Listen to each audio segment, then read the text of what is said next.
Hi everyone! So, ayan, naglilinis ako ngayon. Ito yung aking first ever client. So, iha-house tour ko kayo. So, ako lang mag-isa dito. So, ito yung CR sa baba. And, yeah, ang Disney Princess. Tapos, yan, mga gamit. Ito yung medyo sala nila. Kitchen. Yan. And, sa likod. May tambayanan sa likod. So, ito, hindi pa ako tapos nito. Pero sa taas, ito, medyo madumi. Kailangan ko yan i-scrub.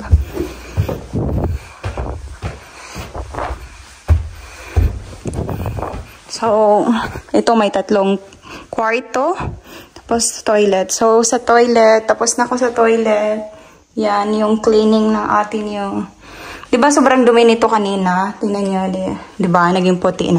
Pati sa gilid. O, ayan. In-scrub ko din ang gilid. Yan. Oh, hindi ako pwede makapasok. So, yan. Mirror. That room. So, dito. Kailangan ko pa siya i-vacuum more. And may another toilet. Namapan ko na kaya hindi ako papasok. So, ito lang. Kailangan ko siya i-more vacuum pa talaga. Hindi siya nakukuha. Maliit lang kasi yung vacuum ko. Walang vacuum dito. So, ako lang ang nagdala. And, the third room. Ayan. Kakamap ko lang. So, yan lang guys. Tapusin ko muna ang aking laban. Kasi meron pa sa baba.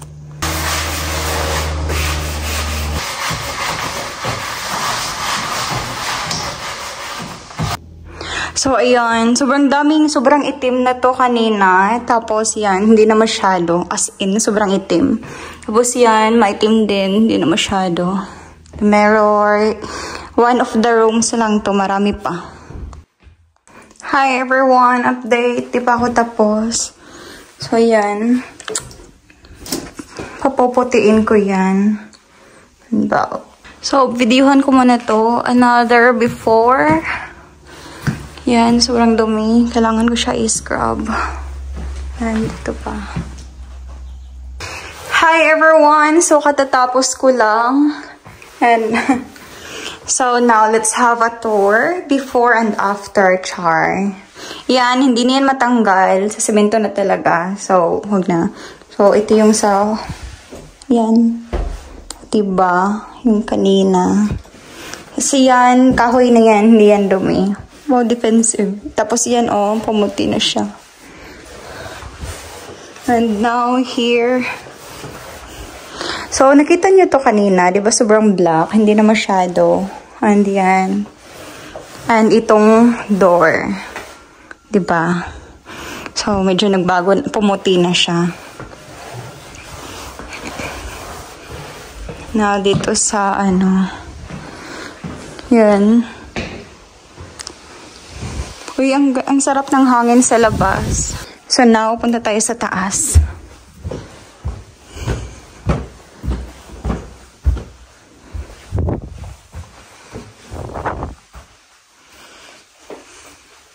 Yan. So, yung mga door, sobrang black kasi yan kanina. Ngayon, hindi na masyado.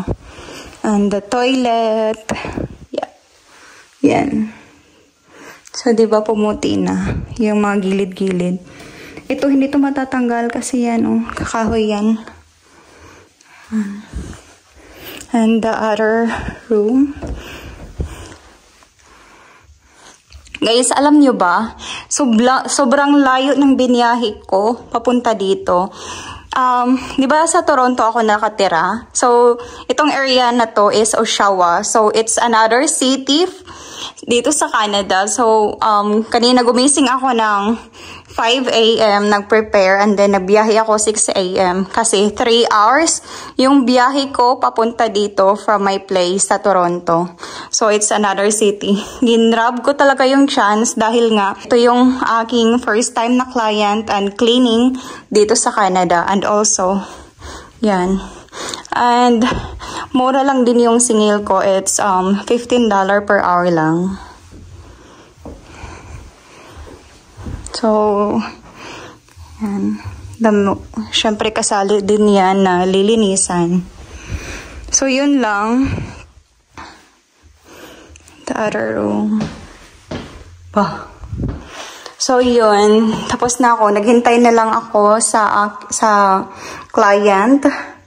And sa nagpapalinis sa akin dito. Tapos, pabiyahin na naman ako ng another 3 hours pabalik sa Toronto. Diba? Ang layo ng narating ko. Napunta ako sa ibang city. Grabe na yan. So, anyways, I hope more clients to come. So, actually, day off ko today. So, it's my day off. Wala akong trabaho. And bukas, may work naman. So, every day off ko, naghahanap ako ng pwedeng malinisan. So, by the way, guys, may magmo-move out pala sa apartment na to. Kaya siya pinapalinisan. Dahil yung previous na nakatira is umalis na. And yan. So, ito yung mga gamit ko. Yung aking vacuum. And yung cleaning. Mga cleaning ko. So, hi guys. Bumalik ako dahil may basement pa pala. Hindi ko alam na may basement. Kasi hindi namin ito napag-usapan. So, ayan. Yan. Hanggang doon. So, nakamap ako. Dito lang ako. So, finally, tapos na siya. So, mag 6 PM na. Medyo gabi na. And, kailangan ko nang umalis. Baka maiwan pa ako ng train. Wala na akong masakyan. And, di ko alam saan ako matutulog.